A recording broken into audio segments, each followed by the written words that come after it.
நெஞ்சுக்குள்ளே இன்னார்னு சொன்னால் புரியுமா?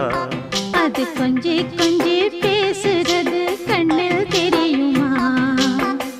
உலகே அழிஞ்சாலும்